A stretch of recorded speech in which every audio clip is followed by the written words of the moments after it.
Hey, welcome to 12 Tone. What makes lyrics good? It's a philosophical question, but also a deeply practical one. As a singer, I've spent a lot of time learning how to find the exact right words that not only say what I want to say, but also sound good and fit with the underlying music. Writing great lyrics isn't just an art, it's also a craft, with specific techniques and goals. But sometimes the obsession with craft can go too far, and we forget what lyrics are actually for. Now, don't get me wrong, this isn't a defense of overused cliches, forced rhymes, or sloppy poetic meter. Those are still mostly bad, and you should probably avoid them if possible. But I do want to talk about one specific kind of supposedly bad lyrics that seem to purposefully fail at what, to my mind, is probably the most overrated metric of quality. Let me explain. In a recent video, my friend Patrick Willems explored a new category of movie. He called them vibes movies, and he described them like this. These are movies where you can rarely recount exactly what the plot was, and in the moment, you sometimes aren't sure exactly what's happening, but you're swept along by the urgency with which the characters are moving through glamorous locations, often ending up in chase scenes and shootouts. There's something oddly compelling about the dialogue that is almost entirely procedural minutia and inside baseball talk from people in a world that we're unfamiliar with. And that's kind of what I want to talk about as well, but in music, so I'm going to follow Patrick's lead and call these vibes lyrics. They're lyrics that are uninterested in telling a coherent story or making a recognizable statement. Now, to be clear, I'm not talking about songs where the narrative is vague, obtuse, convoluted, or open-ended, nor am I talking about songs that rely heavily on metaphor and indirect references to imply a story without ever explicitly telling one. A song like, say, The Court of the Crimson King may have some weird lines. The keeper of the city keys put shutters on the dreams.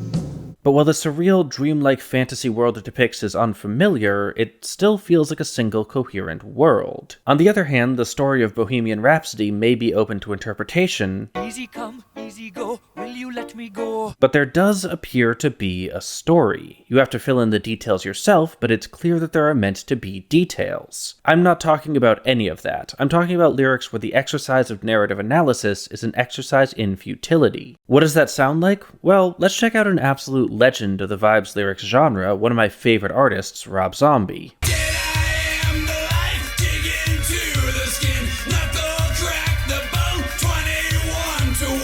That's the first stanza of the third verse of Dragula, and in case you missed it, the lyrics were, "Dead I am the life, dig into the skin, knuckle crack the bone, 21 to win," which begs the question, what? What are you talking about, Robert? What does any of that mean? Answer me, Robert. I know you watch my videos. But okay, devil's advocate, let's assume this has a meaning.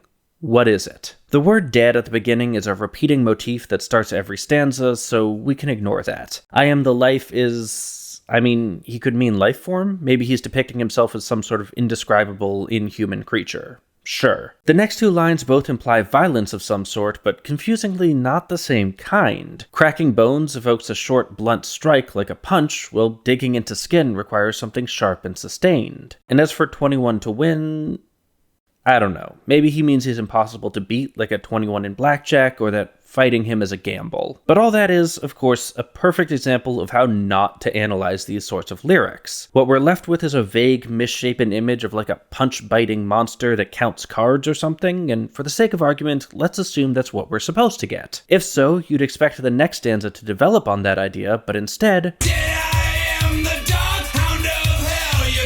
it just starts over with a whole new concept. Now he's a dog. That's fun. And that's the key to understanding this song. Rob Zombie is a dog. Wait, no. The point is, the lyrics are sequential because they have to exist in some order, but they aren't connected to each other. Instead of trying to make something that's more than the sum of its parts, he's making each part as individually exciting as possible. Dragula isn't a story, and it's not about anything. It's just a collection of all the coolest words. And that's not an accident, it's a choice. Rob Zombie could have written Like a Rolling Stone, but Bob Dylan could never have written the line, "A bullet hole in your fist," which, yes, is a real Rob Zombie lyric.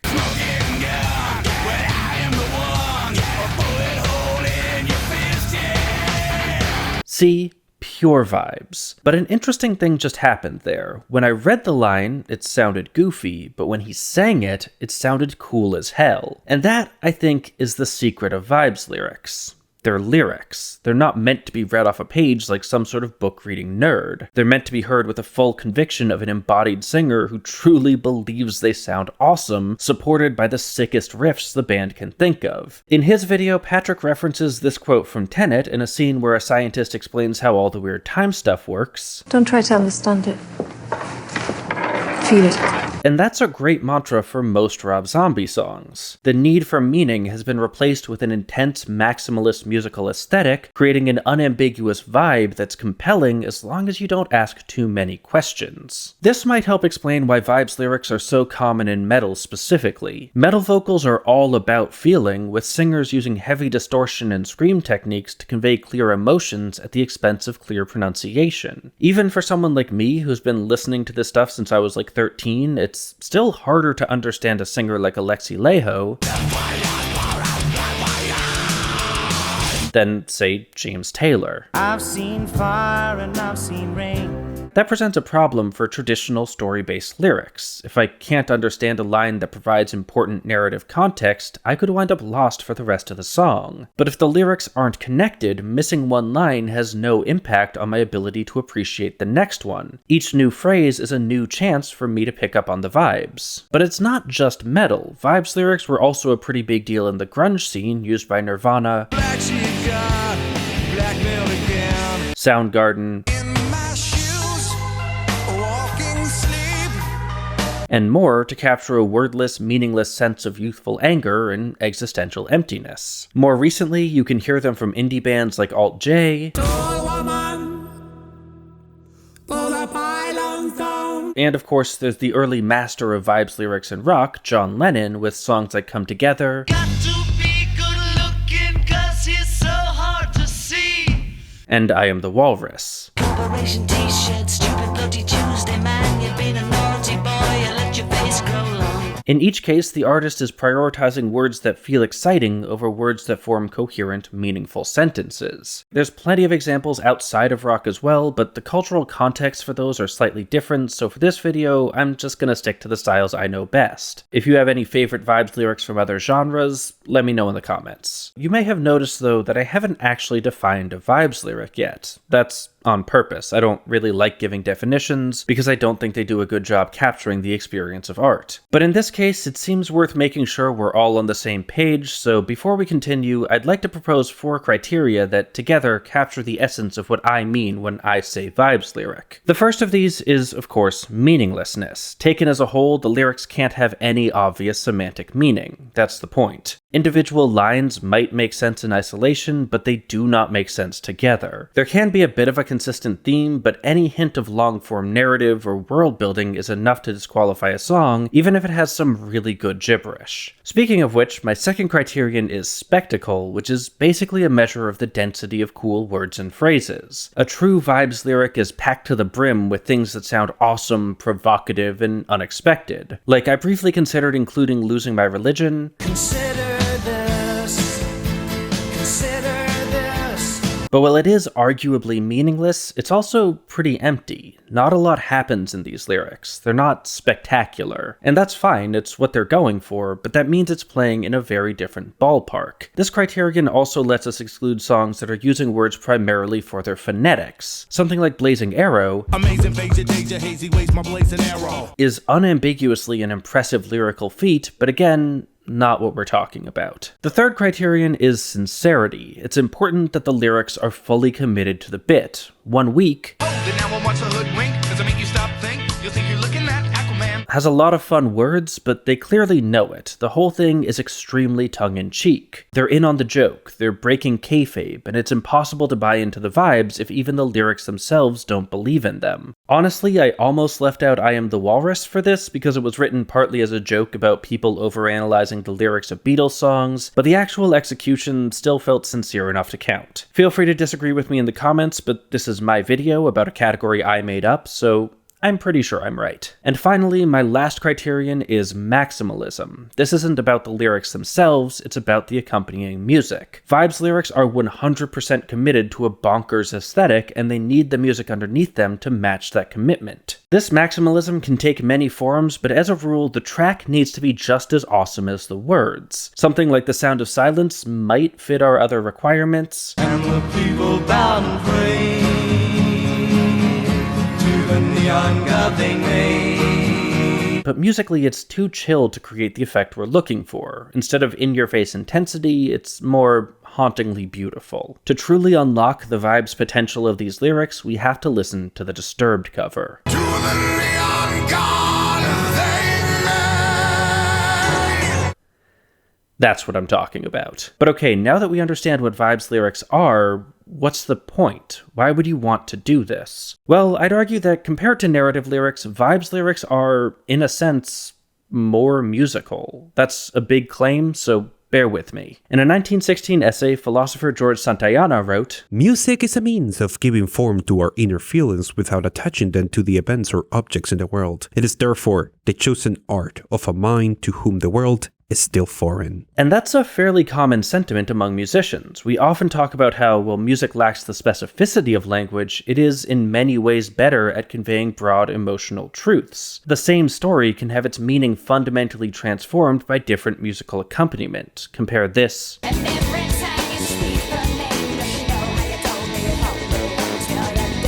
to this. That's also why in films it's way more effective to play sad music than to have the character look into the camera and say, "I'm sad." But I'm struck by the similarity between Santayana's quote and Patrick's quote from earlier. Notice how both of them emphasize the idea that the world we're engaging with is unknown and unknowable. There's a sense that what's happening must be meaningful, even if we can't parse that meaning. Music may be hard to understand at a semantic level, but at an intuitive level, it's very easy to feel. Listening to an instrumental piece isn't a confusing experience despite not having words there to guide you. There's still a narrative arc conveyed by melodies, timbres, and dynamics, but the details of that story are blurry. You can't say what exactly is going on at any given moment, you just know how it makes you feel. That's how music communicates, in broad strokes that capture the heart without really speaking to the brain. In short, music is a vibe. Lyrics, on the other hand, are usually more about transmitting information. They're where the details live. As such, writing good lyrics is mostly about balancing three things: meaning, imagery, and sound. This line from Jackson Browne, "Doctor, my eyes have seen the years and the slow parade of fears without crying," is a good example of all three. In terms of sound, you've got the internal rhyme of years and fears, the rolling Y of my eyes, and a couple other tricks that make these words feel good to listen to. And the meaning is pretty clearly stated. He's telling a doctor that he doesn't cry. That's the central conflict of the entire song. But what makes the line work is the imagery. The specific words he's chosen say a lot more than just, "I don't cry." They evoke a sense of time, trauma, pain, and weariness that helps you as a listener understand why not crying has become such a problem for him, while also communicating a sort of stubborn pride at having achieved it in the first place. The words tell the story, but the images behind the words tell you why that story matters. And here's the thing. Two of those three concerns are also important for instrumentalists. The obvious one is sound. Everything musicians do is sound. But imagery is also a really big deal. Remember the Santayana quote, "Music gives form to feelings." Especially for lead parts like guitar solos, the subtle nuances of your playing are essential in crafting an experience that's not only impressive, but also impactful. When we talk about a particularly expressive vibrato or a dramatic stab, we're talking about the use of musical elements to create imagery. And that's kind of what Vibes lyrics do too. By abandoning the need for meaning, they free themselves up to lean way harder into that commitment to symbolism. When Anthony Kiedis sings, And no one stands alone behind the sun.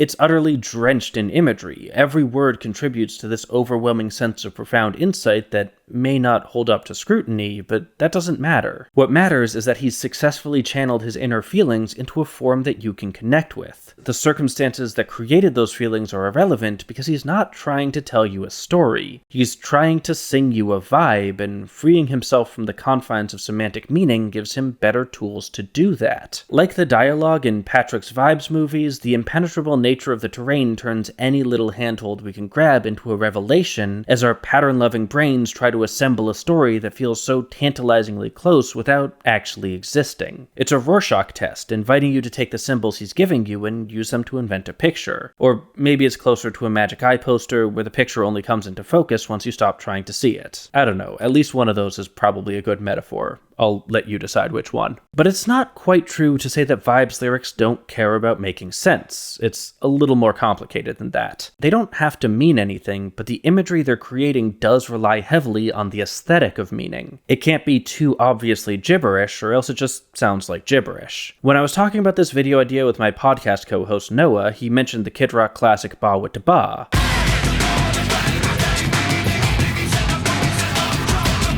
And yeah, that's nonsense, but it's transparently nonsense. There's no illusion that he's trying to say anything, no mysterious foreign world to which we're being denied insight. Compare that to Dimmu Borgir's Puritania,